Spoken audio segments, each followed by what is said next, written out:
कृष्णा कृष्णा हरे हरे हरे राम राम राम हरे हरे।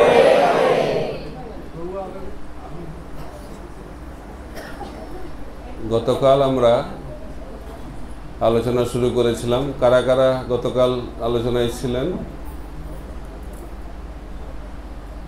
তো গতকাল আমরা আলোচনা করেছিলাম কিভাবে কৃষ্ণ হচ্ছেন লীলা পুরুষোত্তম ভগবান এবং কৃষ্ণের চারটি মাধুর্য রয়েছে, যেটি ভগবানের অন্যান্য স্বরূপে আমরা সেভাবে দেখতে পাই না। সেই চারটি মাধুর্য বৃন্দাবনে সম্পূর্ণরূপে প্রকটিত হয়। সেই চারটি মাধুর্য হচ্ছে রূপ মাধুর্য, লীলা মাধুর্য, তারপরে হচ্ছে বেণু মাধুর্য এবং বেণু মাধুর্য। ঠিক বললাম না? বেণু মাধুর্য দুবার বললাম। বেণু মাধুর্যের পরে প্রেম মাধুর্য। তো আমরা রূপ মাধুর্য নিয়ে আলোচনা শুরু করেছিলাম। তো সৌন্দর্য সবাইকে আকৃষ্ট করে, এই জগতে আমরা সেটা দেখতে পাই। সুন্দর জিনিসের প্রতি মানুষ স্বাভাবিকভাবে আকৃষ্ট হয়ে যায়, এটা একটা স্বাভাবিক প্রবৃত্তি। কৃষ্ণ যেহেতু খুব সুন্দর, কত সুন্দর!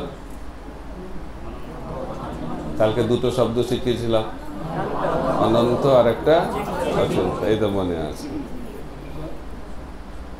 কৃষ্ণকে বলা হয় সর্বাকর্ষক, তিনি সবাইকেই আকর্ষণ করেন। সবাইকে মানে সবাইকে, এবং এর মধ্যে নিজেকেও আকর্ষিত করেন। তিনি হচ্ছেন সর্বাকর্ষক। তো কত সুন্দর সেই সম্বন্ধে আমরা আলোচনা শুরু করেছিলাম। তো ভগবানের সৌন্দর্য যেহেতু অনন্ত, সেটাকে তো মাপা যাবে না। আর একটা সমস্যা হচ্ছে ভগবানের সৌন্দর্য বাড়তে থাকে, আর এই জগতের সৌন্দর্য কমতে থাকে। যত বয়স বাড়ে সৌন্দর্যটা কমতে থাকে, আর কসমেটিক ইন্ডাস্ট্রির মার্কেট বাড়তে থাকে। এটা এই জগতের নিয়ম। আমরা যতই চেষ্টা করি না কেন, আমরা সৌন্দর্যকে ধরে রাখতে পারবো না, কিন্তু আমরা চেষ্টা করি। একটা ছোট্ট গল্প বলবো নাকি?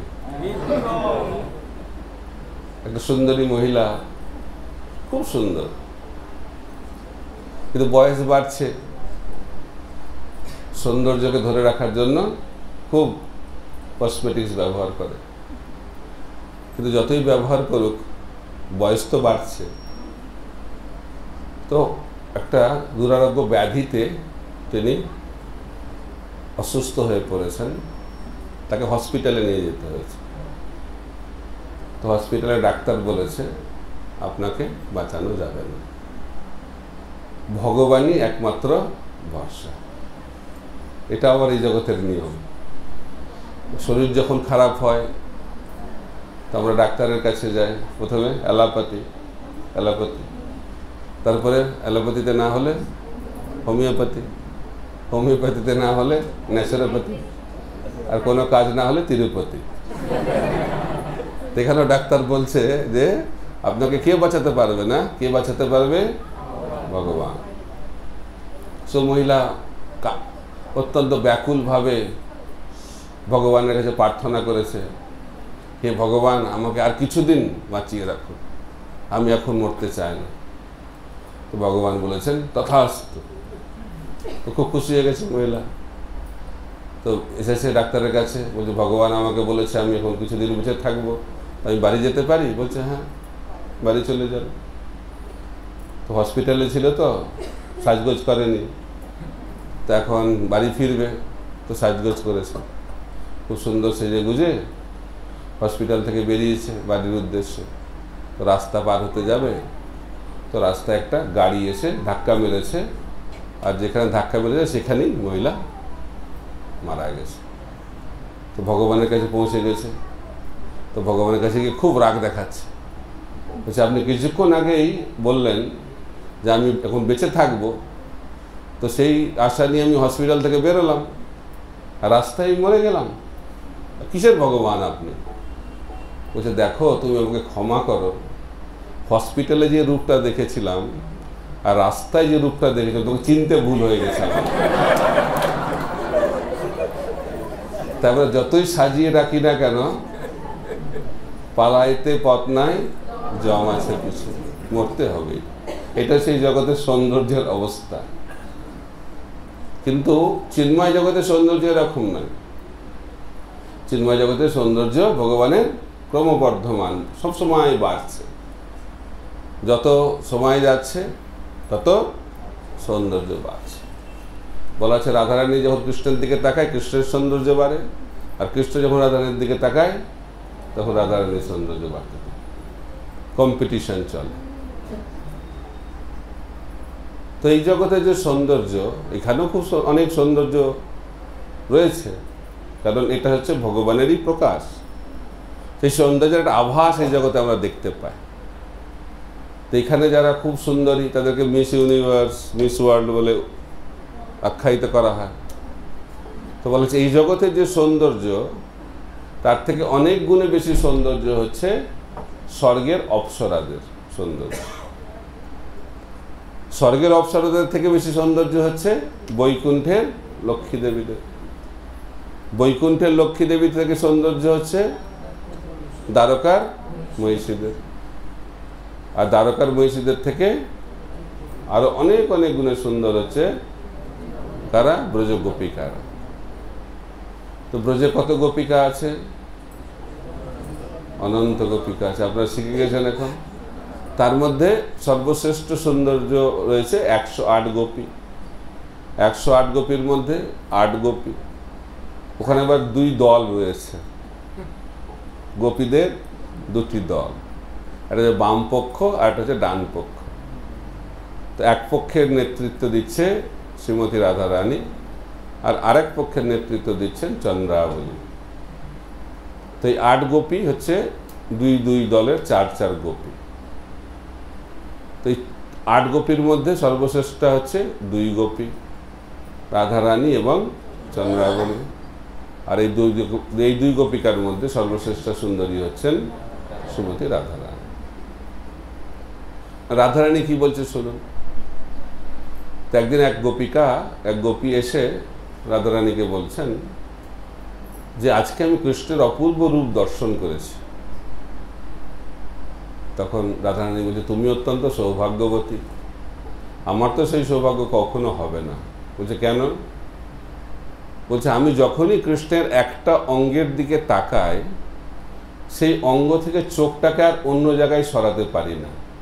তা আমি কি করে কৃষ্ণের সৌন্দর্য দর্শন করবো পূর্ণরূপে? বোঝা যাচ্ছে কেমন সুন্দর? বোঝা যাবে না, একটু আলোচনা করা হচ্ছে।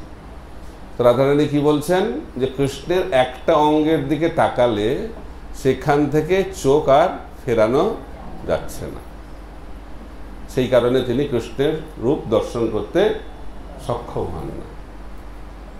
এটা হচ্ছে রাধারানীর অবস্থা। কারণ কৃষ্ণের কি অবস্থা দেখুন। তো কৃষ্ণ একদিন দেখছে যে একটা সুন্দর অপূর্ব একটি বালক, বাহ কি সুন্দর, তো অপূর্ব দেখতে। তো তাকে আলিঙ্গন করার জন্য দৌড়াচ্ছে। যখন দৌড়াচ্ছে কিছুক্ষণ পরে বুঝতে পেরেছে এটি হচ্ছে তারই রূপের প্রতিফলন। তখন ভাবছে কৃষ্ণ যে খুব সুন্দর তো আমি দেখতে। তখন কৃষ্ণের উপলব্ধি হয়েছে যে আমি এত সুন্দর, কিন্তু আমি তো জানতে পারছি না আমি কত সুন্দর। তাহলে ভগবান হয়ে কি লাভ? ভগবান বলছেন তিনি হচ্ছেন সমস্ত কিছুর ভোক্তা। সবচেয়ে বেশি ভোগ করেন কে? ভগবান। ভক্তারাং যজ্ঞতপসাং সর্বলোক মহেশ্বরম সুহৃদাং সর্বভূতানাং, ভগবদ্গীতাতে ভগবান বলছেন। তো কিন্তু আমার থেকে তো আমার ভক্তরাই দেখছি বেশি আনন্দ পাচ্ছে। তো শ্রীল প্রভুপাদ বলছেন যে ভক্তরা ভগবানের থেকে বেশি আনন্দ পায়। কেন? রসমালাই, এখানে কলকাতায় রসগোল্লা ফেমাস। তো রসগোল্লা কত মিষ্টি, রসগোল্লা জানেন? রসগোল্লা কত মিষ্টি রসগোল্লা জানে? কে জানে? যে রসগোল্লাটাকে মুখের মধ্যে ঢোকায় সেই তো জানে। তো রসগোল্লা হওয়া ভালো না রসগোল্লা খাওয়া ভালো? তো যে রসগোল্লার স্বাদ সে আস্বাদন করতে পারবে যে সে রসগোল্লাটাকে খাবে। ঠিক একইভাবে ভগবান যে এত সুন্দর, ভগবান তো বুঝতে পারছে না। সেই ভগবানের সৌন্দর্যের মাধুরিমাকে কে আস্বাদন করছেন? ভগবানের ভক্তরা। আর সব থেকে বেশি আস্বাদন করছেন কে? শ্রীমতী রাধারানী। সেই কারণে কৃষ্ণ ভাবলেন যে আমি আর ভগবান থাকব না, আমি ভক্ত হয়ে যেতে চাই। সেই কারণে যখন ভগবানের মধ্যে ইচ্ছা হলো তখন কৃষ্ণচন্দ্র হয়ে গেলেন গৌরচন্দ্র। গৌরাঙ্গ মহাপ্রভু রূপে তিনি আবির্ভূত হলেন এবং কৃষ্ণচন্দ্র ভগবানের রূপ মাধুরীকে তিনি আস্বাদন করলেন। আরেকটা সুন্দর ব্যাখ্যা করা হচ্ছে যে কৃষ্ণের সৌন্দর্য সবাইকে আকর্ষণ করে। যারা মুক্ত হয়ে গেছে, মুক্তও যারা হয়ে গেছে, মুক্ত আত্মা, সুখদেব গোস্বামী, সুখদেব গোস্বামী মাতৃগর্ভে রয়েছেন। কত বছর ধরে রয়েছেন? 16 বছর ধরে ছিলেন। ঠিক আছে, বেরোচ্ছেন না মাতৃগর্ভ থেকে, মায়ের কি অবস্থা চিন্তা করুন।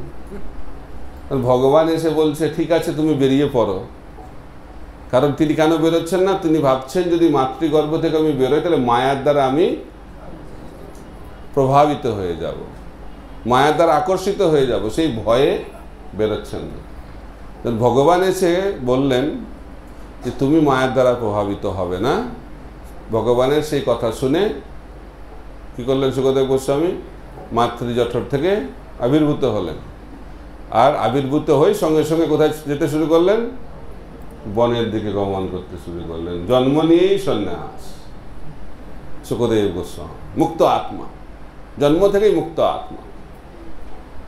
তো ব্যাসদেব ভাবলেন যে আমি ছেলে পেলাম, তো ছেলেকে তো একটু শিক্ষা দিতে হবে, ভাগবত পড়াবো, ট্রেনিং দেব, কিন্তু ছেলে তো দৌড়াচ্ছে, ব্যাসদেব পেছনে পেছনে দৌড়াচ্ছে, কিন্তু সুখদেব গোস্বামী তো আর অপেক্ষা করছেন না। তো কি করা যায়, এই ছেলেকে কি করে ঘরে আনা যায়? অনেকে ভাবে যে যখন ছেলে খুব চঞ্চল হয়ে যায়, আর অনেকে যদি আবার সাধু হতে চায়, তখন বাবা মারা ভাবে যে ছেলের বিয়ে দেয়া হয় তাহলে মনে হয় মনটা বসবে।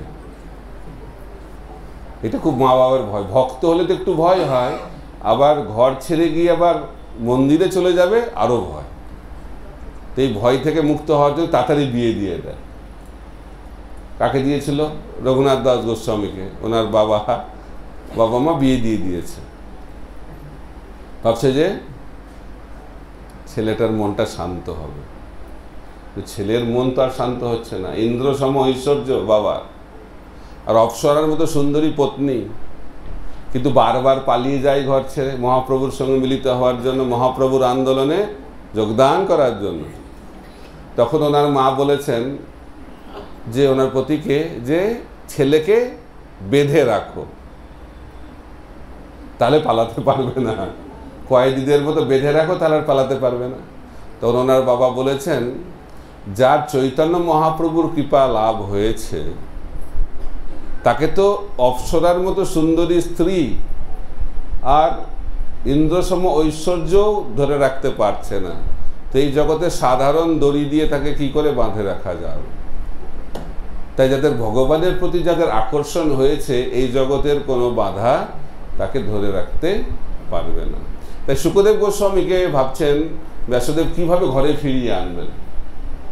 তখন ওনার শিষ্যকে দিয়ে দুটো শ্লোক বলেছে। একটা শ্লোকে ভগবানের সৌন্দর্যের কথা বলেছে, আর সেটা শুনে সুখদেব গোস্বামী ভাবছে আরো বলো আরো বলো, আর কোথায় শ্লোক? আকর্ষিত হয়ে গেছে, মুক্ত আত্মা কিন্তু ভগবানের সৌন্দর্যে আকৃষ্ট হয়ে গেছে। তার বলছে বাকি শ্লোক শুনতে গেলে তোমাকে বাড়ি আসতে হবে। তারপরে সুখদেব গোস্বামী বাড়িতে ফিরে গেছেন এবং ব্যাসদেবের কাছ থেকে ভাগবত শিক্ষা লাভ করেছেন। সৌন্দর্য সেই সৌন্দর্য, কৃষ্ণের সৌন্দর্য দেখছে কারা? গোপিকারা। প্রতিদিন কৃষ্ণ যখন গোচারণ করে ফিরে আসেন, সে অপূর্ব সেই রূপ, গোধূলি লগ্নে কৃষ্ণ ফিরে আসেন গাভীদের সঙ্গে, গোপশাখাদের সঙ্গে। সেই সুন্দর পেন্টিংও দেখবেন আছে, আমাদের অনেক ভক্তরা সুন্দরভাবে সেই পেন্টিং করেছেন। সেই অপূর্ব সেই রূপ যখন দেখছে গোপিকারা, তখন তারা সৃষ্টিকর্তাকে খুব গালি দিচ্ছে। তারা বলছেন যে কৃষ্ণের এই অনন্ত সৌন্দর্য, এটাকে দেখার জন্য সৃষ্টিকর্তার অনন্ত চক্ষু প্রদান করা উচিত ছিল, কিন্তু তিনি তো জানেন না কি করে সৃষ্টি করতে হয়। এই জন্য মাত্র দুটো চোখ দিয়েছে, দুটো চোখ। আর সেই চোখটা কি করে বানাতে হয় সেটাও জানে না। চোখে আবার চোখের পলক দিয়েছে। তো চোখের পলক যখন পড়ে, সেই পলক পড়াটাকে একটা যুগের মতো লাগে। যুগায়িতং নিমেষেন চক্ষুষা প্রাবৃসায়িতম শূন্যায়িতং জগৎ সর্বং গোবিন্দ বিরহেনম। এটা বুঝতে পারবো আমরা? বুঝতে পারবো না, অচিন্ত ব্যাপার। একটা পলক পড়ছে, সেটাকে একটা যুগের মতো লাগছে। আমাদের তো পলক পড়লে ভালোই লাগে, মানে পলকটা না উঠলেই ভালো। কিন্তু গোপিকারা কি ভাবছেন? যে একটা পলক পড়ছে, একটা যুগের মতো লাগছে, এসে বিরহ সহ্য করতে পারছে না। আবার গোস্বামীরা ব্যাখ্যা করছেন যে কৃষ্ণ যখন গোচারণে যেত, তো কিছু গোপশাখা তো খুব অন্তরঙ্গ গোপশাখা, কৃষ্ণ যখন কোনো একটা গাছের আড়ালে কিছুক্ষণের জন্য, এক মুহূর্তের জন্য তাকে আর দেখা যেত না, সেই মুহূর্তেই গোপশাখারা অচেতন হয়ে ভূমিতে পতিত হতো। কিরকম সৌন্দর্য! সেই সৌন্দর্যকে যদি আমরা একটু দর্শন করি, তাহলে আর কি হবে? আর তাকে আর এই জগতের কোনো কিছু আকর্ষিত করতে পারবে না। তো সেই সৌন্দর্য, সর্বাকর্ষক ভগবান কৃষ্ণ, তার মাধুর্য, রূপের মাধুর্য বৃন্দাবনে চরম পরাকাষ্ঠা লাভ করে থাকে। তো এটা গেল রূপ মাধুরী। তারপরে হচ্ছে দ্বিতীয়টা লীলা মাধুরী। রূপের পরে হচ্ছে কার্য। সুন্দর দেখতে কৃষ্ণ, আর ব্রজ গোপিকারা, গোপসখারা, তারাও অপূর্ব দেখতে, এবং তারা অন্তরঙ্গ অনেক লীলা করেছেন, অনন্ত লীলা করেছেন। তার মধ্যে আমরা একটা একটা করে শুনবো। একটা সখ্য রসের লীলা, একটা বাৎসল্য রসের লীলা, একটা মাধুর্য রসের লীলা। কারণ ভগবানকে 5টা রসে সেবা হয়। কোথায়? বৃন্দাবন। শান্তরস, দাস্যরস, সখ্য রস, বাৎসল্য রস এবং মাধুর্য রস। তো ভগবানের যে লীলা, এটা অত্যন্ত মধুর। কিরকম মধুর? কতটা মধুর এটা বোঝা খুব কঠিন, কিন্তু ভগবান একটু একটু করে আমাদেরকে স্বাদ দিচ্ছেন। বলে না, সিনেমা দেখানোর আগে একটা ট্রেলার দেখানো হয়, ট্রেলার দেখলে সিনেমাটা দেখার প্রতি আকর্ষণ হয়। যেমন ভগবান এই জগতে এসে ট্রেলারটা দেখিয়ে যান, যে তুমি যদি সিনেমাটা দেখতে চাও আমার কাছে চলে এসো। এখন ভগবান সখ্য রসে সেবা করছেন, সখ্য রসে লীলা বিলাস করছেন। তো ব্রহ্মাও সেই লীলা বুঝতে পারছে না। তো গোপসখারা খাওয়া দাওয়া করছে। গোচারণ লীলাটা হচ্ছে সখ্য রসের একটি মুখ্য লীলা। গোচারণ করতে যেতেন ভগবান। গোচারণ করার আগে গোবৎসচরণ করতে যেতেন। গোবৎসচরণ বাছুরদেরকে নিয়ে যেতেন।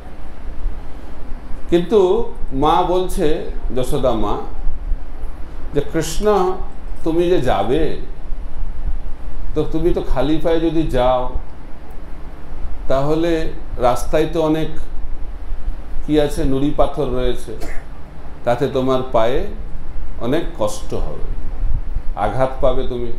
তো মায়ের মনটা চাইছে না যে কৃষ্ণ খালি পায়ে যায়। তো মা বলছেন যে তুমি জুতো পরে যাও। তো আপনাদের জানা উচিত, কৃষ্ণ বৃন্দাবনে জুতো পরে ঘোরাঘুরি করেন। কৃষ্ণ বলছে ঠিক আছে, আমি জুতো পরতে পারি, কিন্তু তার সঙ্গে সঙ্গে যে যত গাভী রয়েছে তাদেরকেও জুতো দিতে হবে, ঠিক আছে? তো নবলক্ষ গাভীর জন্য জুতো, বুঝতে পারছেন কতগুলো লাগবে। তো এত জুতো কোথায় জোগাড় করবে? তখন মা যশোদা বলে ঠিক আছে খালি পায়েই যাও। তখন গাভীরা ভাবছে যে কৃষ্ণ আমাদের জন্য এত স্বার্থ ত্যাগ করলো, নিজে জুতো পরছে না যেহেতু আমরা জুতো পরছি না বলে, তো তার জন্য আমাদের কিছু করা দরকার। তখন তারা কি করলেন, খুর দিয়ে সমস্ত দড়ি পাথর যত ছিল বৃন্দাবনের রাস্তায় সমস্তগুলোকে পাউডারের মতো সুন্দর করে দিল।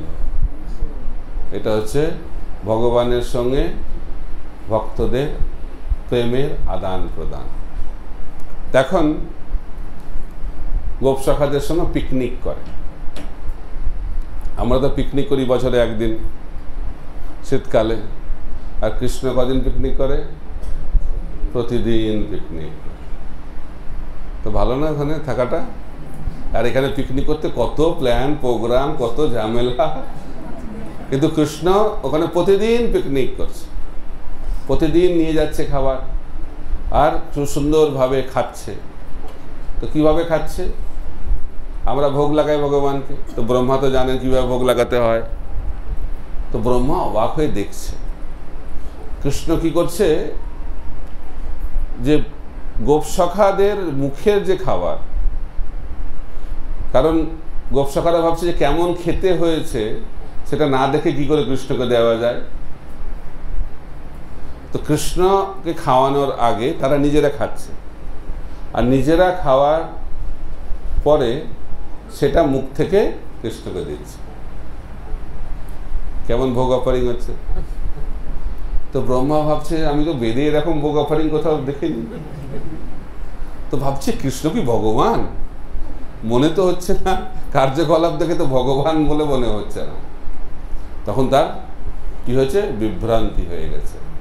তখন ভগবানকে পরীক্ষা করতে চাইছে। এটা যোগমায়ার ফলে হচ্ছে, এটা আপনাদের জানতে হবে। এটা ভগবানের ইচ্ছাতে হচ্ছে, আমাদেরকে শিক্ষা দেওয়ার জন্য। তো এখন কি করছেন, ভগবানকে পরীক্ষা করার জন্য যত গোপসখা ছিল আর যত বাছুর ছিল তাদের সবকে লুকিয়ে দেখেছে। তো লুকিয়ে আবার দেখতে এসেছে। তো দেখতে এসছে, এখানেও দেখছে একই রকম সব, এখানেও যাদেরকে নিয়ে গেছে এখানেও রয়েছে, আবার গিয়ে দেখছে ওখানেও রয়েছে। বলছে কি হচ্ছে, আবার বিভ্রান্তি হয়ে গেছে। তখন বুঝতে পেরেছে যে আবার ভুল হয়ে গেল। এটা হচ্ছে বৃন্দাবনের লীলার বৈশিষ্ট্য, বোঝা যাবে না। স্বয়ং ব্রহ্মা বুঝতে পারছে না, মুহ্যন্তি যৎসুরায়, বিভ্রান্ত হয়ে পড়ছে। তাই ভগবানকে জানতে গেলে বুদ্ধি দিয়ে ভগবানের লীলাকে বোঝা যাবে না। তো ভগবানের লীলা বুঝতে গেলে হৃদয়ে ভক্তি থাকতে হবে। ভক্তি থাকলে ভগবান প্রকট করবেন। ব্রহ্মা তো দূরের কথা, বলরামও বিভ্রান্ত হয়ে যাচ্ছে। বলরাম দেখছে কি হচ্ছে। তারপরে যখন কৃষ্ণ যোগমায়াকে সরিয়ে দিয়েছে তখন বলরাম বুঝতে পেরেছে কি হয়েছে।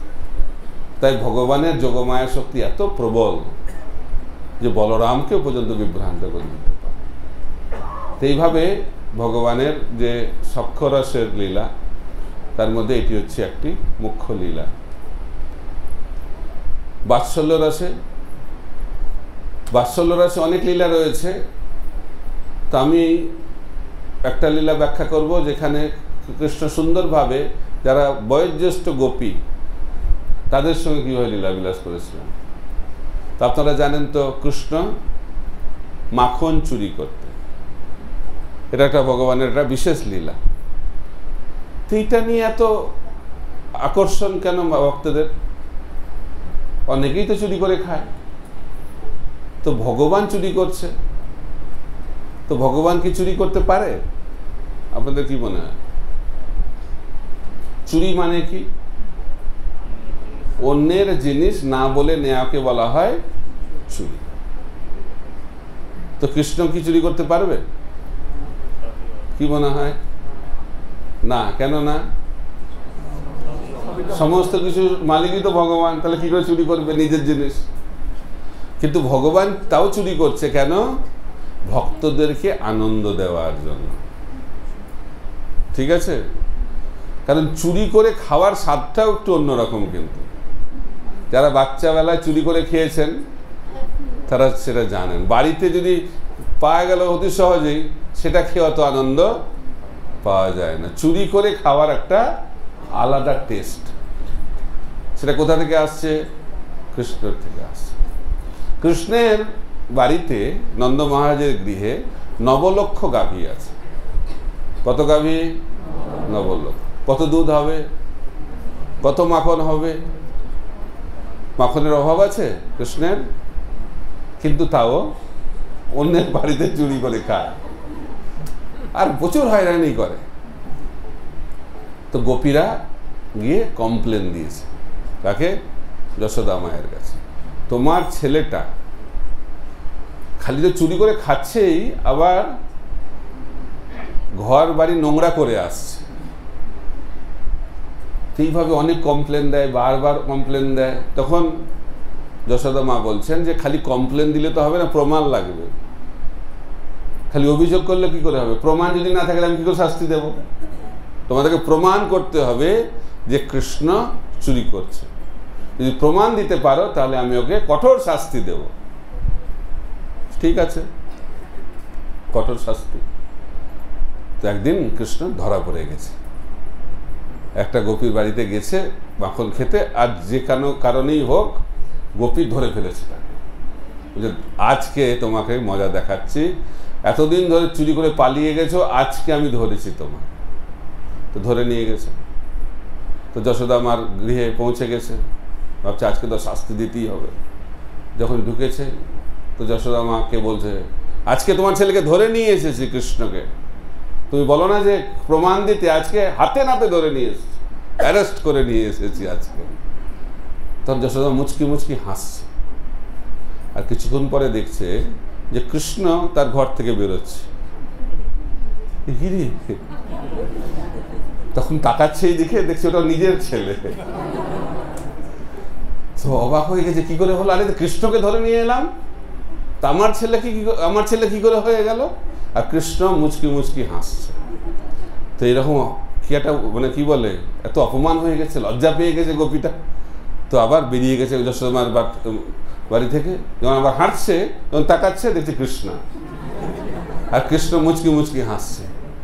বলছে, দেখো আমি যা করছি কিন্তু খবরদার মাকে অভিযোগ করবে না। এবার তো তোমার ছেলে হলাম, পরের বার যদি অভিযোগ করে পরের বার তোমার স্বামী হব কিন্তু, ঠিক আছে? খুব সাবধান। দেখছে ভগবানের মাখন চোর তার লীলা।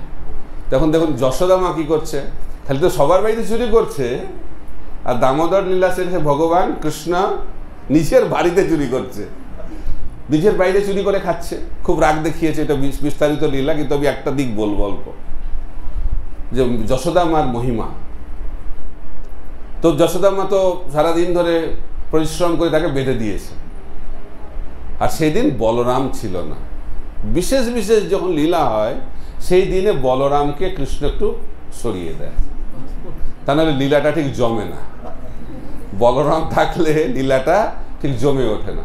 তো সেদিনকেও, যেদিন যশোদা মা কৃষ্ণকে বেঁধেছিল, সেদিন সারাদিন বলরাম বাড়িতে ছিল না। তো সন্ধ্যেবেলায় ফিরে এসেছে, তখন তো যশোদা মা বেঁধে রেখেছে কাকে? কৃষ্ণকে।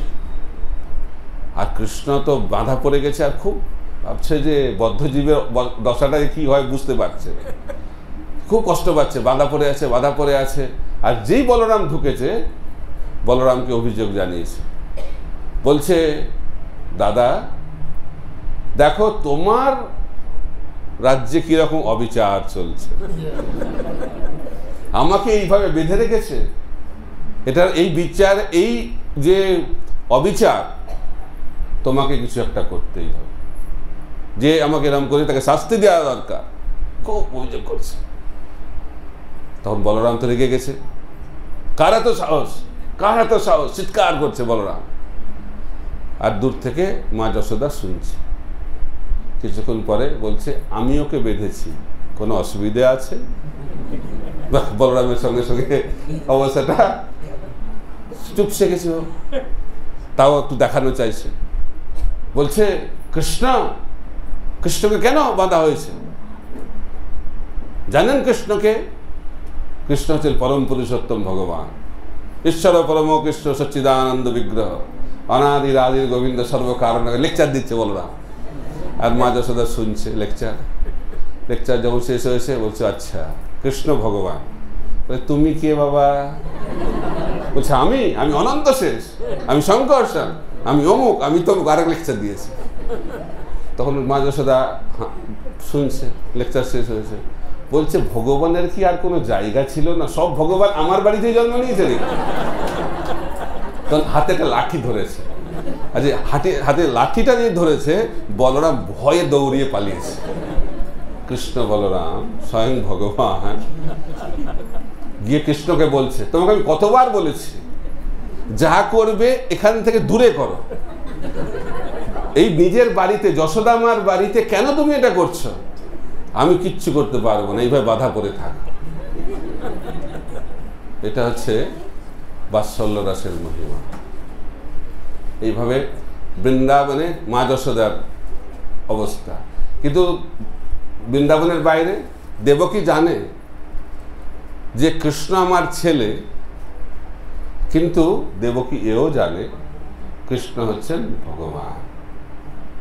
কিন্তু বৃন্দাবনে কৃষ্ণ ভুলে গেছে যে তিনি হচ্ছেন ভগবান, আর মা যশোদা তো চিন্তাই করতে পারে না কৃষ্ণ আবার ভগবান হবে।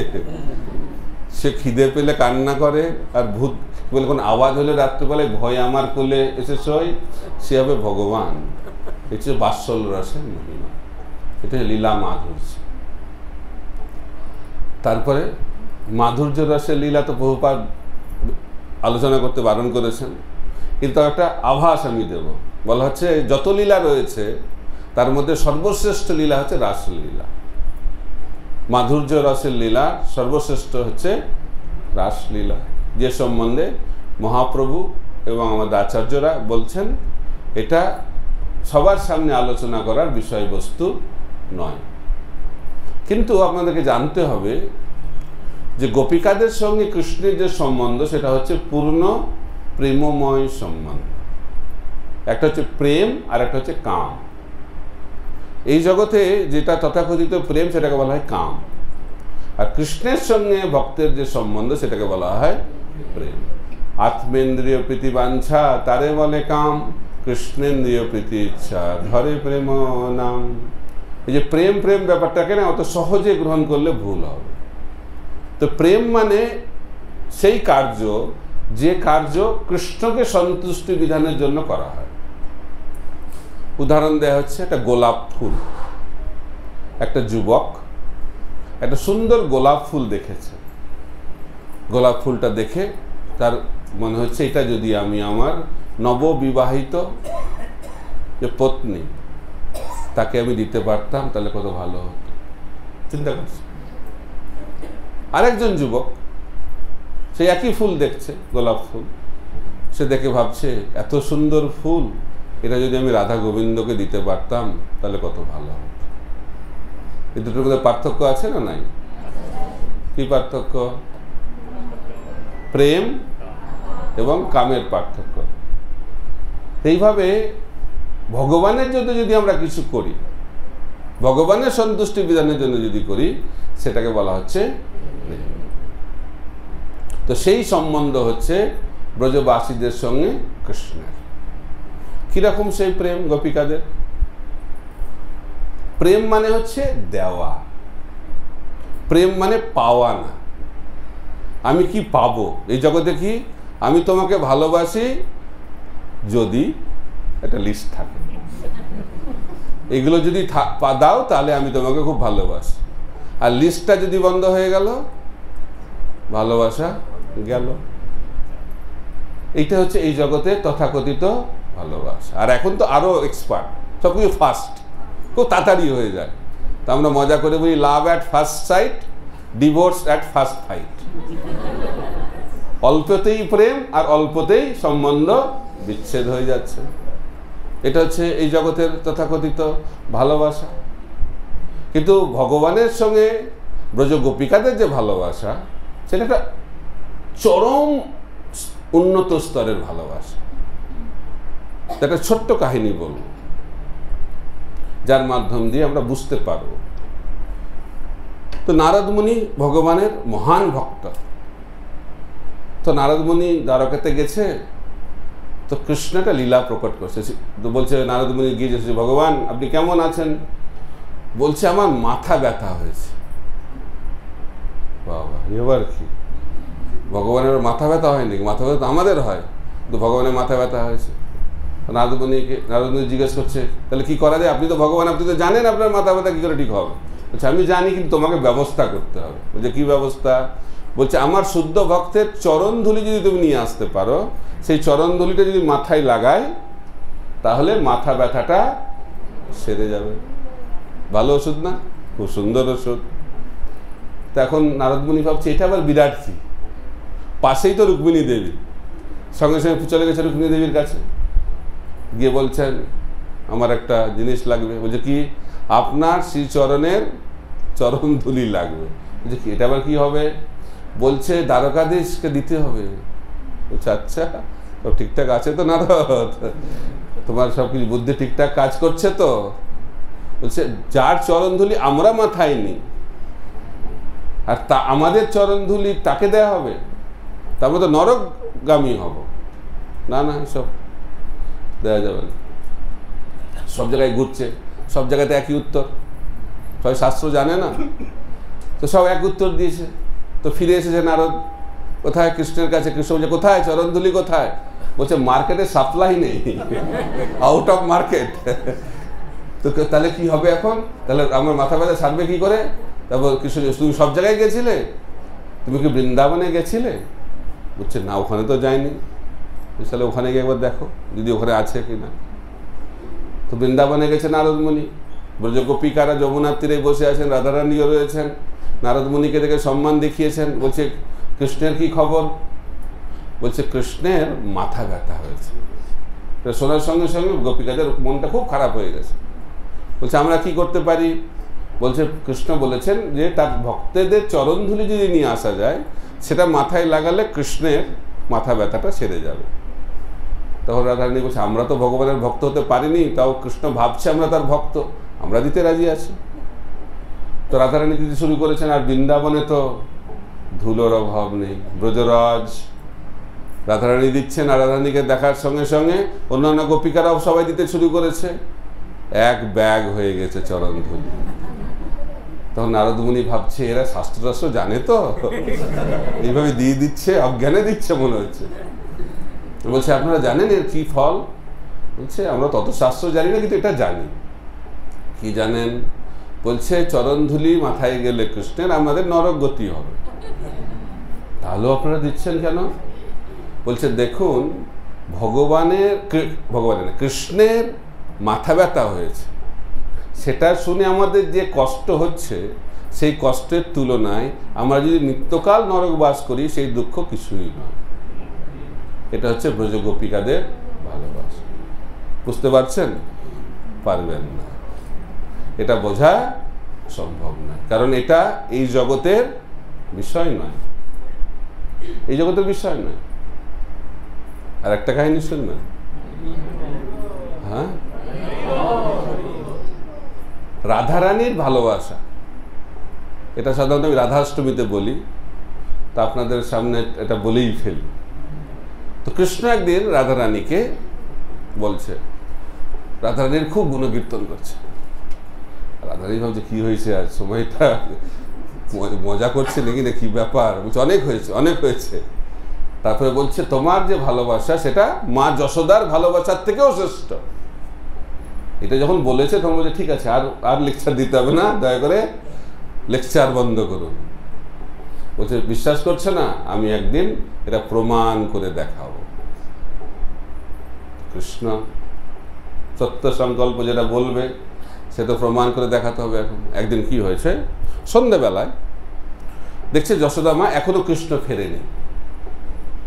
কোথায় গেল, কোথায় গেল খুঁজছে কৃষ্ণকে। খুঁজতে খুঁজতে দেখছে কিছুটা দূরে কৃষ্ণ নৃত্য করছে গোপীদের সঙ্গে, গোপীরা বলছে নাচো, আর কৃষ্ণ নাচছে। সেটা দেখে যশোদা আমার খুব রাগ হয়েছে, তাড়াতাড়ি গিয়েছে বলছে তোমাদের হৃদয়ে কি কোনো দয়া মায়া আছে? সারাদিন ছেলেটা গোচারণ করে এলো, এখন স্নান করবে, খাওয়া দাওয়া করবে না, দেখে তোমরা এভাবে নাচাচ্ছ, তোমাদের কোনো দয়া টয়া আছে? খুব গরম নিচ্ছে কে? যশোদা মা। তখন ব্রজগোপিকারা রাধারানী বলছে আপনার কৃষ্ণ গোচারণে যায়, আমাদের কৃষ্ণ গোচারণে যায় না, আমাদের কৃষ্ণ আমাদের সঙ্গে খালি নৃত্য করে। ঠিক আছে, ধন্যবাদ, হরে কৃষ্ণ। তখন যশোদামা অবাক হয়ে গেছে, রে আমি তো জানতাম বৃন্দাবন একটাই কৃষ্ণ, এখন তো শুধু দুটো কৃষ্ণ। তখন যশোদামা বলছে আমার কৃষ্ণ আর তোমাদের কৃষ্ণ একই রকম তো দেখতে, খুব ভালো লাগছে তো দেখতে, তো দুই কৃষ্ণের বন্ধুত্ব করালে হয় না, একটু আলাপ করিয়ে দিলে ভালো হয়। বলছে ঠিক আছে চলুন যা যা। তো সেই কৃষ্ণকে নিয়ে গোপিকারা পৌঁছে গেছে, আর কৃষ্ণ যশোদা ভবন থেকে বেরোচ্ছে, তো দুই কৃষ্ণ। ঠিক আছে, অবাক হয়ে যাচ্ছে সবাই, দেখছে দুই কৃষ্ণ একই রকম দেখতে। তখন মা যশোদা বলছে দুই কৃষ্ণ যদি একসঙ্গে নৃত্য করে কেমন লাগে? তখন গোপীরা বলছে আইডিয়াটা খুব ভালো, কিন্তু একটা শর্ত আছে, একটা শর্ত আছে। কি শর্ত? বলছে নাচের পরে যদি অদল বদল হয়ে যায়, কারণ একই রকম দেখতে না, তো আমরা আগে থেকেই চিহ্নিত করে রাখবো আমাদের কৃষ্ণ কোনটা। তো কপালে একটা সাদা তিলক করে দিয়েছে, তাহলে বুঝতে পারবো এটা আমাদের কৃষ্ণ। গোপিকারা বলছে আগে থেকেই মা যশোদাকে, দেখুন আপনার কৃষ্ণের কপালে কিন্তু দাগ নাই, কিন্তু আমাদের কৃষ্ণের কপালে সাদা দাগ রয়েছে। পরে এটা নিয়ে যেন কি বলে ভুল বোঝাবুঝি না হয়। কৃষ্ণের যোগমায়ার মাধ্যম দিয়ে লীলা প্রকটিত হচ্ছে, দুজনে নাচতে শুরু করেছে। তারপর কিছুক্ষণ পরে দেখা যাচ্ছে দুটো কৃষ্ণ একটা কৃষ্ণ হয়ে গেছে, আরেকটা কৃষ্ণকে দেখা যাচ্ছে না, কোথায় গেল? তখন মা যশোদা বলছে এটা আমার কৃষ্ণ, ধরে নিয়ে যাচ্ছে। যশোদা বলছে আগে থেকে চেক করে নেয় তার কপালে দাগ আছে কিনা, এসে কপালে সাদা তিলক, বলছে এটা আমাদের কৃষ্ণ। তাহলে আমার কৃষ্ণ কোথায় গেল, আমার কৃষ্ণ কোথায় গেল? যশোদা মা বলছে আমরা তো সেটা জানি না, এটা আপনার বাড়িতেই হচ্ছে, সব বাউন্ডারি ওয়াল দেওয়া আছে, কোথায় গেল আমরা কি করে বলবো? তো এটা চিন্তা করে মা যশোদা অচেতন হয়ে পড়ে গেছে দুঃখে। তখন কৃষ্ণ রাধারানীকে বলছে যে আমার নাম করো, তাহলেই মা যশোদা জেগে উঠবে আর সমস্ত সমস্যার সমাধান হয়ে যাবে। তারপরে কৃষ্ণ নাম করেছে গিয়ে কানে, আর সঙ্গে সঙ্গে যশোদা মা জেগে উঠেছে, তখন কৃষ্ণকে দেখছে তার ঘর থেকে বেরিয়ে আসছে। এইভাবে ভগবান কৃষ্ণ প্রমাণ করলেন যে রাধারানীর কৃষ্ণ যশোদার কৃষ্ণের থেকেও শ্রেষ্ঠ। তাই মাধুর্য রসে যে ভগবানের সেবা, মাধুর্য রসে যে ভগবানের লীলা, সেটি হচ্ছে সর্বশ্রেষ্ঠ। এইভাবে ভগবান এই জগতে এটা প্রমাণ করলেন। ভালো লেগেছে? তো এটা হলো লীলা মাধুর্য। তো লীলা মাধুর্যের পরে হচ্ছে বেণু মাধুর্য। বেণু তিন রকম নাম আছে, বেণু, মুরলী, বংশী। আবার আলাদা আলাদা সাইজ আছে, এক একটার এক এক রকম সাইজ, আর এক একটার মধ্যে কতগুলো ফুটো আছে সেটাও ব্যাখ্যা আছে, অত ডিটেলসে আজকে আমি যাচ্ছি না। কিন্তু বেণু মাধুরী এক এক ধরনের ভক্তের জন্য এক এক ধরনের আওয়াজ বেণু থেকে নির্গত হয়, ওটা দিয়ে ডাকে। আমরা যা মোবাইল ফোনে ডাকি না, তো ভগবানের মোবাইল ফোন হচ্ছে বেণু, বংশী। তো একটা আওয়াজ আছে, ওটা খালি রাধারানী শুনতে পাবে বলা হচ্ছে, আর কেউ শুনতে পাবে না। ওই ধ্বনিটা যখন বেরোবে বেণু থেকে, কে শুনতে পাবে? রাধারানী। কিছু আছে অন্য গোপীরা শুনতে পাবে, গোপসখারা শুনতে পাবে, গাভীরা শুনতে পাবে। এইভাবে বেণুর মাধ্যম দিয়ে ভগবান পুরো লীলাকে তিনি পরিচালনা করেন। আর কিচ্ছু লাগবে না। সেক্রেটারিকে, কৃষ্ণের লীলার সেক্রেটারি বংশী, ওটার মাধ্যম দিয়েই তিনি সমস্ত কিছু করে থাকেন। আর গোপীদের খুব রাগ বংশীর উপর। কেন? বলছে যে বংশী কি এমন তপস্যা করেছে, সব সময় তার অধর অমৃত, কৃষ্ণের অধর অমৃত সব সময় লাভ করছে। কৃষ্ণ এক সময় মানে এক মুহূর্তের জন্য বংশীকে ছাড়ে না, সব সময় ওর সঙ্গে আছে। এই হচ্ছে বেণু মাধুর্য, অপূর্ব। সেই বলা হচ্ছে সেই আওয়াজ শুনলে, যখন রাসলীলা হচ্ছে তার আগে সেই ভগবান বেণু বাজিয়েছে, আর যে যে ওখানে ছিল, যে যেভাবে ছিল, পাগলের মতো দৌড়াচ্ছে।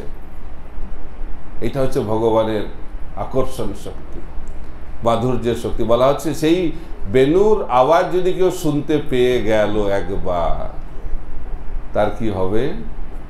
গোপীদের যেমন হয়েছিল সেরকম তারও সেই অবস্থা হবে। এই জন্য রূপ গোস্বামী বলছেন যে যার এখনো এই জগতে থাকার বা এই জগতে কিছু সুখ ভোগ করার ইচ্ছা রয়েছে, তার কখনো এই ভুল করা উচিত নয়। কি ভুল? বৃন্দাবনে যাওয়ার ভুল করা উচিত নয়। আর বৃন্দাবনে গিয়ে যমুনার তীরে, কেশিঘাটের তীরে যে শ্যামসুন্দর কৃষ্ণকে দর্শন করার ভুল যেন সে না করে। কারণ সেই রূপ একবার দর্শন হলে, আর যদি বংশীধ্বনি শুনে ফেলল, তার কি হবে? তার তো গেল, সংসারের সমস্ত কিছু অর্থহীন হয়ে যাবে। এটা হচ্ছে ভগবানের শক্তি। তাই এই লীলা মাধুর্য, রূপ মাধুর্যের পরে আমরা বেণু মাধুর্য শুনলাম। বেণু মাধুর্য নিয়ে অনেক বড়, পুরো বেণুগীত বলে একটা অধ্যায় রয়েছে, যেখানে বেণুর মাধুর্য ব্যাখ্যা করা হচ্ছে। এটা হচ্ছে বেণু মাধুর্য। তারপরে হচ্ছে শেষে প্রেম মাধুর্য। তো ভগবান কখনো একা থাকেন না। প্রেম মাধুর্য মানে ভগবান সবসময় প্রেমিক ভক্তদের দ্বারা আবৃত থাকেন। কত ভক্ত? কত ভক্ত? অনন্ত ভক্ত। তাহলেও আমরা একটু সংখ্যাটা জানার চেষ্টা করব। তো বলা হচ্ছে ভগবানের যে বাড়ি, নন্দ মহারাজের গৃহ, সেখানে কত গাভী রয়েছে? 9 লাখ গাভী। 9 লাখ গাভী তো খালি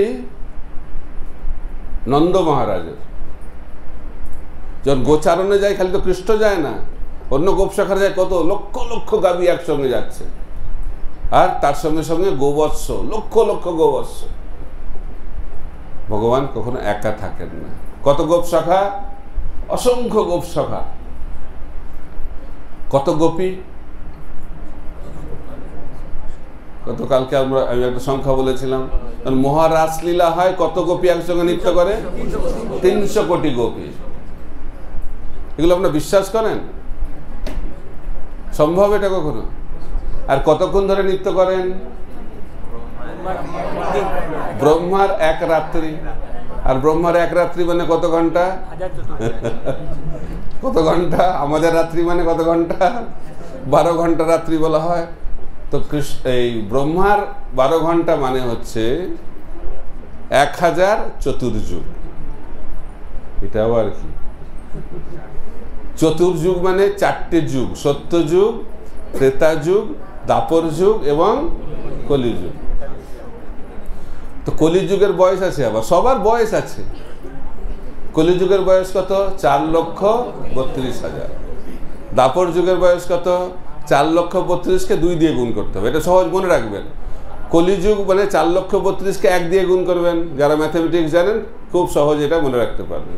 4,32,000-কে 1 দিয়ে গুণ করলে কত হয়? 4,32,000। এটা হচ্ছে কলিযুগের বয়স। দাপর যুগ 4,32,000-কে 2 দিয়ে গুণ করলে 8,64,000। ত্রেতা যুগের বয়স কত? 4,32,000-কে 3 দিয়ে গুণ করলে যত হয় কত? 12,96,000। আর সত্যযুগ 4,32,000-কে 4 দিয়ে গুণ করতে হবে, তাহলে হবে 17,28,000। আর এই 4টেকে যোগ করলে কত হবে? ওটা 43 লাখ 20। কিন্তু সেটা কিভাবে মনে থাকবে? 1, 2, 3, 4 এটাকে যোগ করলে কত হয়? 10। তো 4,32,000-কে 10 দিয়ে গুণ করলে কত হবে? 43,20,000 বছর। এটা হচ্ছে 1 চতুর্যুগ বা 1 দিব্য যুগ। ঠিক যেভাবে 6টা ঋতু এইভাবে ঘুরতে থাকে, ঠিক একইভাবে সত্য, ত্রেতা, দাপর, কলি, সত্য, ত্রেতা এভাবে ঘুরতে থাকে, কালচক্র। এইভাবে যখন সত্য, ত্রেতা, দাপর, কলি 1000 বার ঘুরবে, তখন ব্রহ্মার একটা রাত্রি হবে। বোঝা গেল? এটা শুনে কি মনে হচ্ছে? বিশ্বাস হয়? এটা বোঝা সম্ভব নয়। ব্রহ্মা কতদিন বাঁচেন? 100 বছর। সেই 100 বছরটা কিরকম হবে? 12 ঘন্টা, তাকে আবার 2 দিয়ে গুণ করতে হবে, তাহলে 24 ঘন্টা। 43,20,000, তাকে 1000 দিয়ে গুণ করলে কত ঘন্টা? 12 ঘন্টা। তাকে 2 দিয়ে গুণ করলে 24 ঘন্টা। তাকে 30 দিয়ে গুণ করলে 1 মাস। তাকে 12 দিয়ে গুণ করলে 1 বছর। তাকে 100 দিয়ে গুণ করলে 100 বছর। সেটা কত? 311 ট্রিলিয়ন 40 বিলিয়ন বছর হচ্ছে ব্রহ্মার আয়ু। সাবধানে থাকবেন, মাথাটা যেন না ঘোরে। আর সেটি হচ্ছে মহাবিষ্ণুর একটা নিঃশ্বাস। সেই মহাবিষ্ণু কোথা থেকে আসে? মহাশঙ্কর্ষণ থেকে আসে। মহাশঙ্কর্ষণ কোথা থেকে আসে? নারায়ণ থেকে আসে। নারায়ণ কোথা থেকে আসে? মূল শঙ্কর্ষণ থেকে আসে। মূল শঙ্কর্ষণ কোথা থেকে আসে? বলরাম থেকে আসে। বলরাম কোথা থেকে আসে? কৃষ্ণ থেকে আসে। বুঝতে পারবেন কৃষ্ণ কতদিন থাকেন? অনন্ত। এটা কালের একটা ব্যাখ্যা দেয়া হলো। আমরা তো ভাবি কত আমরা জানি, কত বুদ্ধি আমাদের। এটাতে বুদ্ধি কাজ করবে? এর বলে যে সমস্ত বুদ্ধিকে ছাড়তে হবে যদি ভগবানকে বুঝতে হয়। ব্রহ্মা কি বলছেন? ব্রহ্মা 1000 দিব্য বছর তপস্যা করার পরে বললেন যে আমি এটা বুঝতে পেরেছি। কি বুঝতে পেরেছি? আমার পক্ষে কৃষ্ণকে বোঝা কখনোই সম্ভব না। এটা যে ব্রহ্মার অবস্থা, তাহলে আমাদের কি অবস্থা? কিন্তু আমরা যদি ভগবানের কথা শুনি তাহলে আমরা হয়তো কিছু কিছু বুঝতে পারবো। সেই ঈশ্বর তত্ত্ব বুঝিবারে পারে, ঈশ্বরের কৃপালেশ হয়েছে যাহা। তাই ভগবান সবসময় ভক্ত দ্বারা আবৃত থাকে। তো যখন গোপ সখাদের সঙ্গে খাচ্ছে, তো মধ্যেখানে কৃষ্ণ বসে আছে, ঠিক আছে? আর চারিদিকে গোল করে বসে আছে সমস্ত গোপ সখারা, অনেক এরকম চক্রাকারে বসে আছে, অনন্ত গোপ সখা। কিন্তু প্রত্যেকটা গোপ সখা ভাবছে যে কৃষ্ণ আমার দিকেই তাকিয়ে আছে। কি করে সম্ভব? পিছন দিকে কি করে তাকাচ্ছে? সাইডেই বা কি করে তাকাচ্ছে? সম্ভব? আমাদের বুদ্ধিতে সম্ভব নয়, কিন্তু ভগবানের অচিন্ত শক্তিতে এটা সম্ভব। তারপরে কৃষ্ণ নিজেকে 16,108 রূপে বিস্তার করেছে। কালকে আমরা ব্যাখ্যা করলাম, আজকে বৃন্দাবন নিয়ে বলবো। বৃন্দাবনেও ভগবান যখন রাসলীলা করছে, সমস্ত গোপীরা ভাবছে যে কৃষ্ণ আমাদের সঙ্গেই নৃত্য করছে। কি করে সম্ভব? কারণ কৃষ্ণ নিজেকে তত রূপে বিস্তার করেছেন। অনেকে ভাববেন এটা একটা গল্প।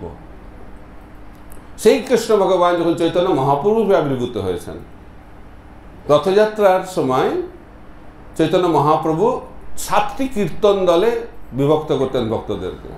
জগন্নাথের সামনে 4টি কীর্তন দল, 2 দিকে 2টি কীর্তন দল, পেছনে আরেকটি কীর্তন দল, 7টি কীর্তন দল। সমস্ত কীর্তন দলের ভক্তরা ভাবছে মহাপ্রভু আমাদের সঙ্গেই নৃত্য করছে। কি করে সম্ভব? কারণ মহাপ্রভু নিজেকে 7টি রূপে বিস্তার করেছেন। কিন্তু কে দেখতে পাচ্ছে? অদ্যপি সেই লীলা করে গৌর রায়, কোন কোন ভাগ্যবান দেখিবারে পায়। ভাগ্যবান হতে হবে। আর কে সে ভাগ্যবান ব্যক্তি?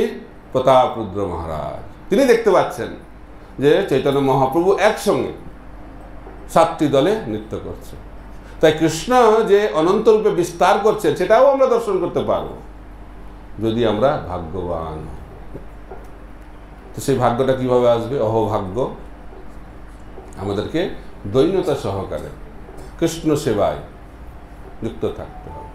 তাই ছিল ভক্তি সিদ্ধান্ত সরস্বতী ঠাকুর প্রভুপাদ বলতেন, কৃষ্ণকে দেখার চেষ্টা করো না, কৃষ্ণের সেবা এমনভাবে করো কৃষ্ণ তোমাকে এসে দেখতে, কৃষ্ণ তোমার কাছে এসে তোমাকে দেখবে। এটা হচ্ছে ভগবানকে দেখার পন্থা।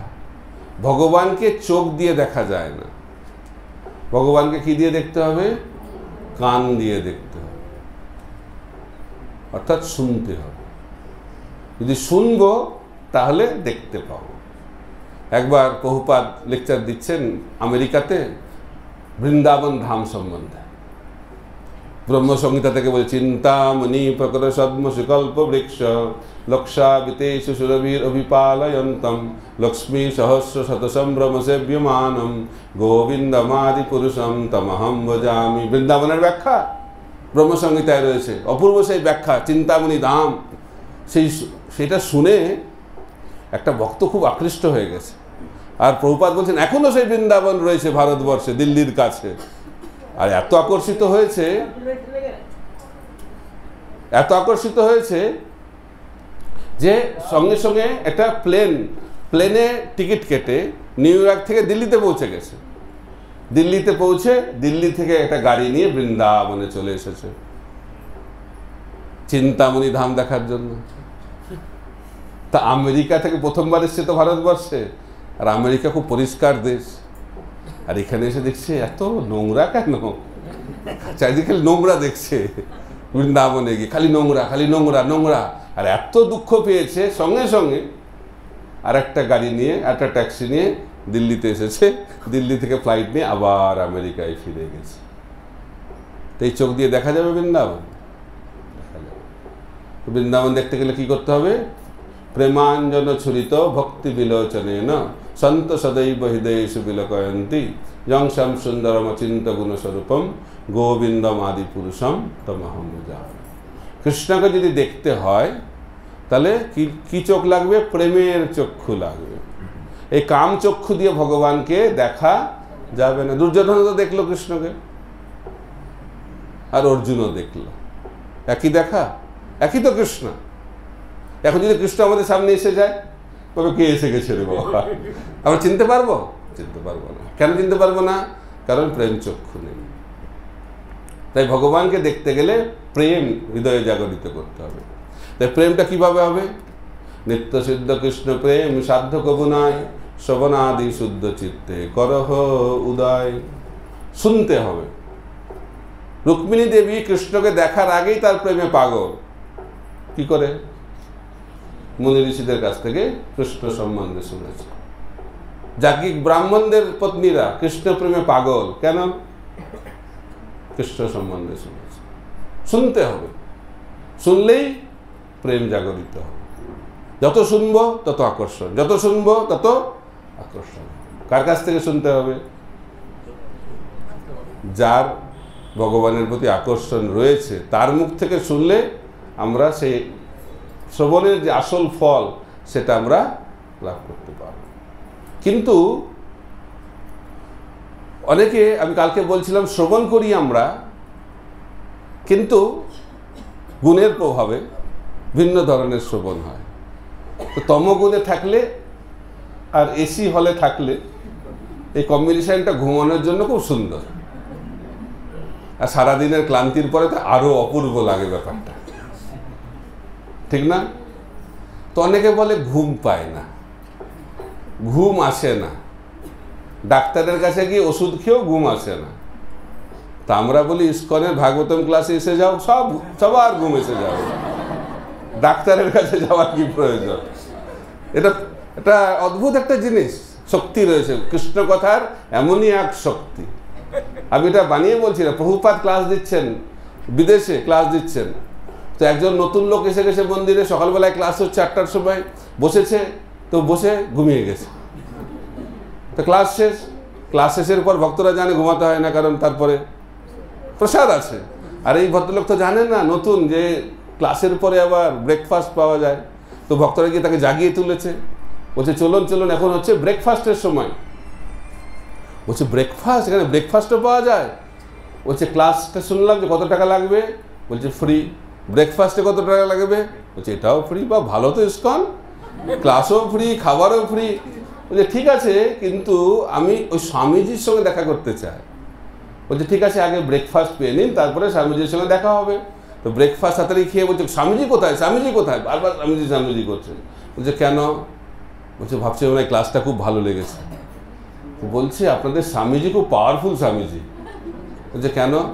বলছে দেখুন, আমার একটা রোগ ছিল, আমি সারা জীবনে কখনো ঘুমাইনি, কত ডাক্তারের কাছে গেছি, কত ওষুধ খেয়েছি, তারপরে রাত্রেও ঘুম হয় না। এখানে সকালবেলা এত লোকের সামনে বসে বসে আমি কোথায় চলে গেলাম বুঝতেই পারলাম না। Welcome to ISKCON. তো বোঝা গেল এটা হচ্ছে তমগুণের প্রভাব। তমগুণের প্রভাবে কি হয়, যখন ভাগবত কথা হয় তখন ঘুম পায়। তো অনেকে ভাবে তাহলে গিয়ে কি লাভ? ঘুমিয়েই যদি থাকলো তার কোনো লাভ আছে? তাতেও লাভ আছে। তার মানে বলছি না, আপনারা অনেকেই দেখছি জেগে আছেন, ঘুমাবেন না, কিন্তু ঘুমলেও কিছু লাভ আছে। এটা কি আপনারা শুনতে চান? আমি এখানে কাহিনীটা বলিনি, সব জায়গাতেই বলি। শ্রবণের ব্যাপারে বলে এটা আমি বলবোই।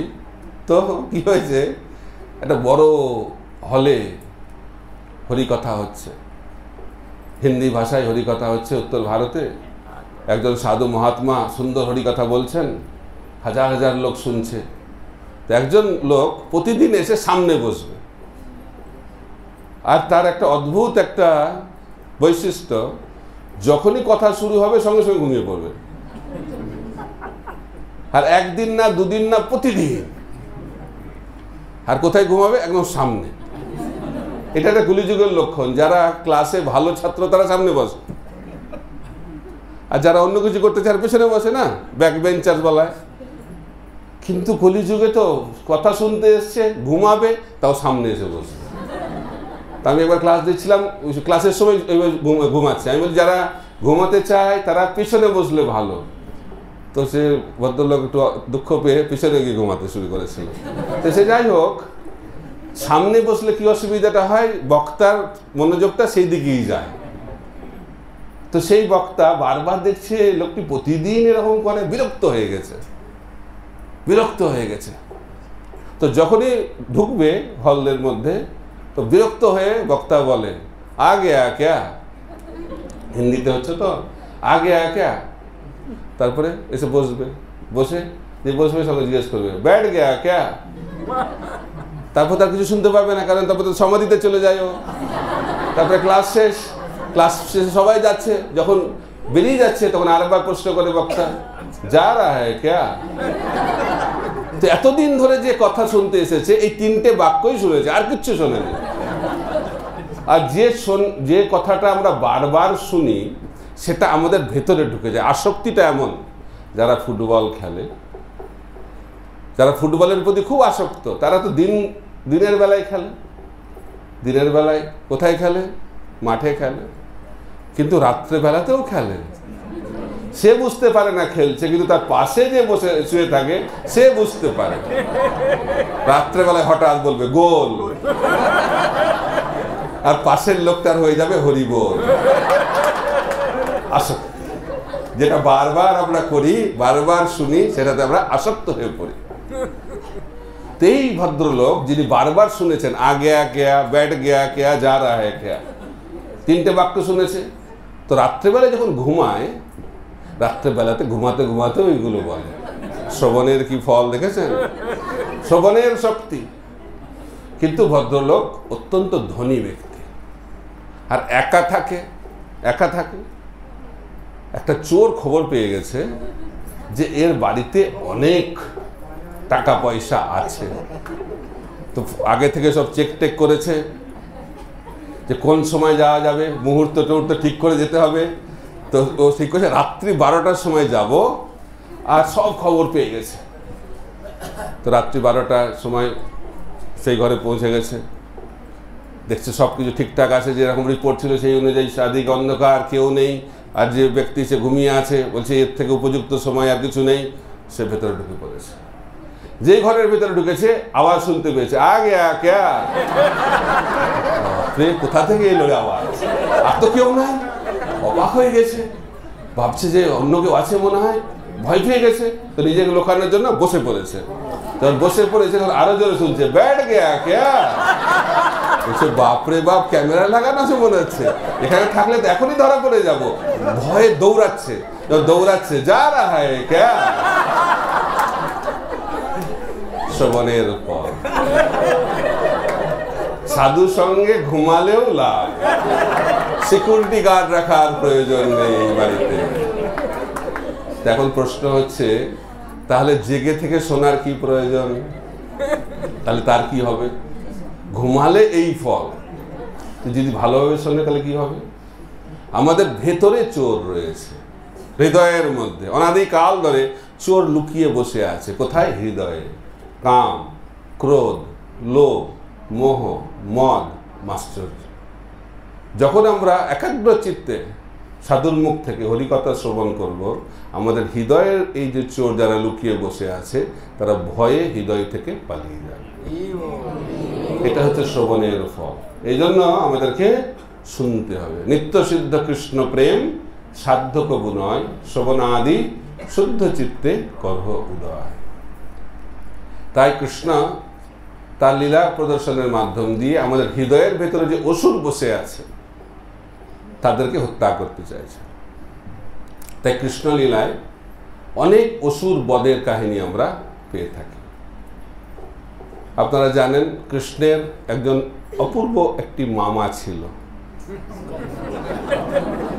সেই মামার নাম হচ্ছে কংস।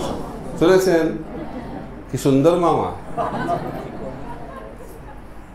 তো কৃষ্ণ জন্মানোর আগেই মামা চেয়েছিল যে একে কি করে মারা যায়। তো যাই হোক, অন্যগুলোকে তো মেরে ফেলেছে। তো কৃষ্ণ জন্মানোর পর আর খুঁজে পাচ্ছে না কোথায় কৃষ্ণ চলে গেছে। তো যোগমায়ার ফলে কৃষ্ণ জন্মগ্রহণ করে চলে গেছে গোকুলে। তখন কংস তো টেনশন বেড়ে গেছে এখন, যে আমাকে এই মারে। কিন্তু খুব তিনি সবসময় কৃষ্ণ চিন্তায় মগ্ন থাকতেন। ভাববেন না যে অসুররা কৃষ্ণ চিন্তায় মগ্ন থাকে না, অসুররাও কৃষ্ণ চিন্তায় মগ্ন থাকে। আর উপগোস্বামী বলছেন, প্রহ্লাদ মহারাজ বলছেন যে অসুরেরা ভক্তের থেকেও বেশি কৃষ্ণ ভাবনাময়। এবার কি কংস এত কৃষ্ণ ভাবনাময়, যখন হাঁটবে সিঁড়ি দিয়ে উঠবে 1 2 3 4 5 6 7 8, এই 8 সংখ্যাটা আসবে কৃষ্ণ, কারণ অষ্টম গর্ভ তাকে হত্যা করবে। তাই 8 শব্দটা শুনলেই, 8 অক্ষরে শুনলেই কৃষ্ণের চিন্তা হয়ে যাচ্ছে। কি চিন্তা? এই মনে হয় আমাকে হত্যা করবে, প্রতিকূল ভাব। এই জন্য তিনি হচ্ছেন অসুর। এখন কংস ভাবছে যে কৃষ্ণ তো গোকুলে লুকিয়ে আছে, তাকে তো মারতে হবে। তো কিভাবে মারবে? অসুর পাঠাচ্ছে। তো মামা সাধারণত জন্মদিনে, জন্মের পরে ভাগ্নেকে কি পাঠায়? খেলনা পাঠায়, পুতুল পাঠায়। এখন তো অন্য ধরনের খেলনা পাঠায়। কিন্তু কংস তো সাধারণ মামা নয়, অসাধারণ মামা। আর কৃষ্ণ তার সাধারণ ভাগ্নে নয়, অসাধারণ ভাগ্নে মনে হচ্ছে। এখন কি পাঠাচ্ছে? প্রথম খেলনা পুতনা। কত বড় সাইজ খেলনাটা? মাত্র 1 যোজন, 8 মাইল। ভালো খেলনা না? আর কৃষ্ণ তখন কত বয়স? মাত্র কয়েকদিন। ভালো গিফট পাঠিয়েছে, বার্থডে গিফট। তো কৃষ্ণ জানে, খুব চালাক তো কৃষ্ণ, সে জানে যদি একটা খেলনাকে না ভাঙি তাহলে নতুন খেলনা আর পাওয়া যাবে না। ঠিক আছে? তো কৃষ্ণ কি করতো? শাস্ত্রে ভাগবতে তো কয়েকটা অসুরের নাম আছে। কোন অসুরের নাম আছে? যারা হচ্ছে বিখ্যাত অসুর, মাফিয়া ডন যারা, তাদের নাম আছে না নিউজ পেপারে কি সবার নাম আছে? তো ও যদি সব অসুরের নাম লিখতো তার জন্য আলাদা একটা ভাগবত লিখতে হতো ব্যাসদেবকে, সুখদেব গোস্বামী। সেগুলো কয়েকটা অসুরের নাম লিখেছে। তো প্রথম অসুর হচ্ছে পুতনা। কিন্তু প্রতিদিন এইভাবে অসুর পাঠাতো। আর কৃষ্ণ এত দয়াময়, অসুরদেরকেও তার সেবাতে লাগাতো। কিরকম? যখন কৃষ্ণ গোচারণে যেতেন তখন তো ঘড়ি টড়িও তো ছিল না। তো ব্রেকফাস্টের একটা টাইম থাকে, লাঞ্চের একটা টাইম থাকে, আবার অফিস থেকে ফেরার একটা টাইম থাকে না। তো ভাবছে যে কংস যে অসুর পাঠাচ্ছে তাদেরকে এই সেবাতে লাগানো যাক। তো সকালবেলায় যে অসুরটা পাঠাতো তাকে মারার পরে কৃষ্ণ গোপশাখাদেরকে বলতো এখন হচ্ছে ব্রেকফাস্টের সময়। তবে দুপুরবেলায় আর একটা পাঠাতো, তাকে মারার পরে এখন হচ্ছে লাঞ্চের সময়। আর সন্ধ্যেবেলায় আর একটা পাঠাতো, ওটাকে মারার পরে চলো এখন বাড়ি ফেরার সময়। দয়াময় কৃষ্ণ, বলে দয়াময়। এখন পুতনা এসেছে। পুতনা কেন এসেছে? কংস বলেছে যে বাচ্চাকে মারতে হবে, যত বাচ্চা আছে সবকে মেরে ফেলেছে কয়েকদিনের মধ্যে যাদের জন্ম হয়েছে। তারপর এখন কৃষ্ণের কাছে এসেছে কৃষ্ণকে মারার জন্য। বালক হাতির এক্সপার্ট, বাচ্চাদেরকে মারাতে পিএইচডি লাভ করেছেন পুতনা, কিভাবে বাচ্চাদেরকে মারতে হয়। কিরকম খতরনাক পিএইচডি, চিন্তা করতে পেরেছেন? এই সাবজেক্টে পিএইচডি। তো এখন কিভাবে আসবে? অপূর্ব এক সুন্দরী, অপ্সরার মতো সুন্দরী রূপে ঢুকে পড়েছে। কোথায়? যশোদা অঙ্গনে। সবাই ভাবছে কি এসে গেল, কি এসে গেল, কি এসে গেল, ভাবছে কোথায় স্বর্গ থেকে অপ্সরা এসে পড়ছে। কেউ বাধা দিচ্ছে না, কারণ ভগবানের যোগমায়া দ্বারা সবকিছু সম্পাদিত হচ্ছে। কেউ বুঝতে পারছে না কি এটা। তো তাকে কিভাবে মারবে? কিভাবে মারবে? প্ল্যান, স্তন দুগ্ধে কালকুট বিষ মানে মাখিয়ে নিয়ে এসেছে। তো স্তন পান করবে যখন কৃষ্ণ, তখন দুধ পান করবে, দুধের সঙ্গে সঙ্গে সেই বিষটা পান করে তার জীবন শেষ হয়ে যাবে। এটা হচ্ছে কার প্ল্যান? পুতনার প্ল্যান। কিন্তু কৃষ্ণেরও তো আবার আলাদা প্ল্যান রয়েছে। পুতনা তো জানে না যে কার সঙ্গে এখন পাঙ্গা নিতে এসেছে।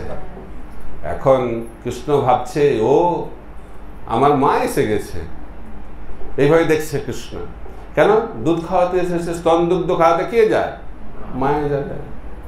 তো খুব করুণা হয়েছে, বলছে ও পুতনা, তুমি মাত্র আমাকে দুটো জিনিস দিতে এসেছো, দুধ আর বিষ, দুটো আইটেমে কি হয়? আমি আর একটা আইটেম অ্যাড করে দেব। তো কি কি? প্রথমে দুধটা পান করলেন, দুধের সঙ্গে সঙ্গে বিষটাও পান করলেন, তারপরে আর এক্সট্রা জিনিস পান করে নিলেন, সেটি হচ্ছে পুতনার প্রাণবায়ু। পুতনা ভাবছে কি হলো, কি হলো, কি হলো। আর যখনই চাপে পড়েছে তখন আসল রূপটা প্রকাশ পেয়েছে। তো যখন বিপদে পড়বে কেউ, ঠেলায় যখন পড়বে, আসল রূপটা প্রকাশ পায়। এই দেখবেন কে আপনার বন্ধু আর কে আপনার শত্রু কখন বুঝতে পারবেন? যখন আপনি বিপদে পড়বেন, তখন বোঝা যাবে। আর সময় ভালো থাকলে চিনতে পারবেন না। পুতনাকে চিনতে কেউ পারল না। পুতনা কিন্তু ভাবছে অপ্সরা। এই জগৎটাও সেরকম। এই জগতে দেখতে খুব সুন্দর লাগছে। একবার প্রভুপাদকে বলছেন, প্রভুপাদ একজন শিষ্য সমুদ্রের ধারে, কৃষ্ণ প্রভুপাদ হাঁটছেন, মর্নিং ওয়াক করছেন। প্রভুপাদের একজন শিষ্য বলছে, প্রভুপাদ দেখছেন ঢেউটা কি সুন্দর, সমুদ্রের ঢেউটা খুব সুন্দর না?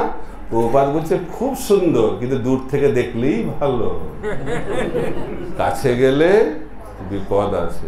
পুতনা কেমন দেখতে? খুব সুন্দর, কিন্তু কাছে এলে অন্য রূপ দেখা যাবে। এর বলা হয় না, বলা ঠিক না, বিবাহের আগে সবকিছু ভালো লাগে, খুব সুন্দর লাগে। কিরকম সুন্দর লাগে? অপূর্ব, সেই স্বপ্ন দেখে। তারপরে বিবাহের পরে সবকিছু বদলে যায়। কি রে বাবা, এ তো অন্য রূপ দেখছি। এটা হয়ে যায়। এটা হচ্ছে জগতের নিয়ম। এটা হচ্ছে জড়জগৎ।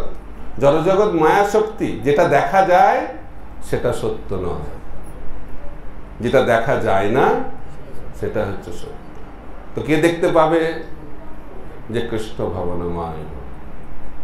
কৃষ্ণ ভাবনাময় হলেই সে দেখতে পাবে। আর তা না হলে প্রভুপাদ বলছেন, দিল্লি কা লাড্ডু জো খায়া ও ভি পস্তায়া, জো নেই খায়া ও ভি পস্তায়া। যে বিয়ে করছে না, হচ্ছে না, ভাবছে কবে বিয়ে হবে, কবে হবে, তারপরে বিবাহ হওয়ার 1-2 বছর পরে কেন হলো। এটা হচ্ছে জগতের নিয়ম। কিন্তু তাও সবাই ভাবছে না না, ওর হয়নি আমার হবে, ওর হয়নি আমার, কারো হয়নি এই পৃথিবীতে, কিন্তু আমি ভাবছি যে আমার একটা আদর্শ একটা জীবন হবে। কখনোই হবে না, এটা এই জগতে নেই। কিন্তু আমরা সবসময় ভাবি। তো আমাদের আশাটা হচ্ছে অত্যন্ত খুব হাই, উচ্চ স্তরের আশা। প্রত্যেকে ভাবছে যে আমার পত্নী, আমার যে স্ত্রী হবে, সীতা দেবীর মতো হবে। এত গুণ সব লিস্ট থাকে না, লিস্ট, এক্সপেকটেশন, যে এই হবে, এই হবে, একটা লিস্ট, সীতা দেবীর মতো হবে। কিন্তু সে জানে না, সে ভুলে যায় যে সে রাম নয়। এটা ভুলে যায়। সে জানে না যে সে রাম নয়, সে হচ্ছে রাবণ। আর উল্টোটাও সত্যি। মহিলারা ভাবছে আমার প্রতিকার মতো হবে, রামের মতো গুণসম্পন্ন হবে, রামের মতো রূপবান হবে, লিস্ট। কিন্তু সে ভুলে যাচ্ছে সে সীতা নয়, সে হচ্ছে শূর্পণখা। কিন্তু আশা রয়েছে, যত আশা তত দুঃখ। পিঙ্গলা বেশ্যা বলছেন ভাগবতমে, আশাহি পরম দুঃখম নৈরাশ্য পরম সুখম। এই যে আশা, এই জগতে সুখী হওয়ার আশাকে পরিত্যাগ করতে হবে। সেই জন্য আমাদেরকে দেখতে শিখতে হবে, দেখতে হবে। কিভাবে দেখব? কৃষ্ণ সূর্য সম মায়া অন্ধকার, যাহা কৃষ্ণ তাহা নাহি মায়ের অধিকার। তাই জন্য আমরা অন্ধকারে জীবনযাপন করছি, অন্ধকারে কিছু দেখা যায় না। তাই কৃষ্ণ ভাবনাময় হলে সব কিছু দেখতে পাবো আমরা। তাই এই লীলার মাধ্যম দিয়ে ভগবান দেখাচ্ছেন এই জগতের রূপ। কিন্তু ভগবান অত্যন্ত করুণাময়। তিনি কি করলেন? পুতনাকে হত্যা করলেন, কিন্তু পুতনাকে হত্যা করে চরম গতি প্রদান করলেন, যেটা শুনে আমাদের আচার্যরা অবাক হয়ে যাচ্ছে, অবাক হয়ে যাচ্ছে। এবং সুখদেব গোস্বামী বলছে এই ধরনের করুণাময় ভগবান, যিনি যে অসুর, যে রাক্ষসী তাকে হত্যা করতে এলো, তাকে হত্যা করার পরে তাকে তিনি গোলক বৃন্দাবনে মাতৃপদ প্রদান করলেন। এটা হচ্ছে কৃষ্ণের কৃপার শক্তি। তাই কৃষ্ণের সঙ্গে যে যুক্ত হয়ে যাবে, যেভাবেই হোক, অকাম সর্বকাম বা মোক্ষ কাম উদারধি তীব্রেন ভক্তি যোগেন যজতাং পুরুষং পরম। তাই কৃষ্ণের সঙ্গে যুক্ত হলেই আমাদের জীবনটা মঙ্গলময় হয়ে যাবে, কারণ কৃষ্ণ হচ্ছেন পরম মঙ্গলময়। তাই পুতনা রাক্ষসী, তার কি হলো? শরীরটা পবিত্র হয়ে গেল ভগবানের স্পর্শে, আর তার আত্মাও শুদ্ধ হয়ে ভগবত ধামে মাতৃপদ লাভ করল। এটা হচ্ছে ভগবানের কৃপা। শরীরটা কি করে পবিত্র হলো? যখন শরীরটাকে টুকরো টুকরো করে, ভাগবতমে ব্যাখ্যা করা হচ্ছে, টুকরো টুকরো করে যখন জ্বালানো হলো, মৃতদেহ জ্বালালে কিরকম গন্ধ হয়? যার অভিজ্ঞতা তারা জানেন যে একটা দুর্গন্ধ বেরোয়। কিন্তু পুতনার শরীরকে যখন জ্বালানো হলো, পুরো বৃন্দাবনে একটা অপূর্ব সুগন্ধ ছড়িয়ে পড়ল। কি করে সম্ভব? কারণ পুতনার দেহ কৃষ্ণের সংস্পর্শে আসার ফলে পরম শুদ্ধ হয়ে গেছিল। তাই আমরা শুদ্ধতা কিভাবে অর্জন করব? ভগবানের সঙ্গে সম্বন্ধ স্থাপনের মাধ্যম দিয়ে। তাই কৃষ্ণ ভাবনামৃত হচ্ছে কৃষ্ণের সঙ্গে সম্বন্ধ স্থাপনের পন্থা। তাই কলিযুগে আমরা ভগবান কৃষ্ণের সঙ্গে কি করে সম্বন্ধ স্থাপন করব? চৈতন্য মহাপ্রভু খুব সরল পন্থা শাস্ত্র থেকে আমাদেরকে দিয়েছেন। হরে কৃষ্ণ কৃষ্ণ কৃষ্ণ হরে হরে, হরে রাম রাম রাম হরে হরে। হরে কৃষ্ণ মহামন্ত্র জপ কীর্তনের মাধ্যম দিয়ে আমরা ভগবানের সঙ্গে সম্পর্ক স্থাপন করতে পারি, এবং যে সম্পর্ক স্থাপনের ফলে আমাদের দেহ, মন, আত্মা শুদ্ধতা অর্জন করে, এবং অন্তিমে আমরা পুতনার মতো চরম সিদ্ধি লাভ করে ভগবানের কাছে পৌঁছে যেতে পারব। সময় শেষ। এখানেই আমি আমার আজকের মতো বক্তব্য সমাপ্ত রাখছি। ভবিষ্যতে অন্যান্য বিষয় নিয়ে আমরা আলোচনা করার প্রয়াস করব। হরে কৃষ্ণ। শিল প্রভুপাদ কি, কৃষ্ণচন্দ্র ভগবান কি।